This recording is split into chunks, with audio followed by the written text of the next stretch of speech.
اس لفظ کی میں وضاحت کروں کہ ایک تحسس کا لفظ ہے اور دوسرا تجسس کا لفظ ہے۔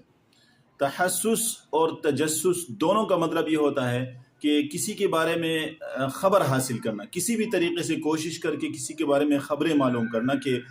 وہ کس طرح ہے، وہ کیا کر رہا ہے، وہ کس حالت میں ہے۔ تو یہ خبر حاصل کرنا تحسس بھی کہلاتا ہے، تجسس بھی کہلاتا ہے۔ لیکن دونوں میں فرق یہ ہے کہ تحسس اچھے معنی میں استعمال ہوتا ہے کہ اگر آپ کسی کے بارے میں خبریں حاصل کرنے کو کوشش کرتے ہیں اور اس کی حالت معلوم کرنے کی کوشش کرتے ہیں اور آپ کا مقصد اس کو فائدہ پہنچانا ہے، آپ اس کو فائدہ پہنچانا چاہتے ہیں، تو اس صورت میں آپ تحسس کا لفظ استعمال کریں گے۔ اللہ قرآن میں فرماتے ہیں کہ یعقوب علیہ السلام نے کہا تھا اپنے بیٹوں کو فَتَحَسَّسُوا مِن يُوسُفَ وَأَخِيهِ، آپ یوسف کو اور اس کے بھائی کے خیر خبر لو، اور اس کے بارے میں لوگوں سے تحقیقات کرو۔ اور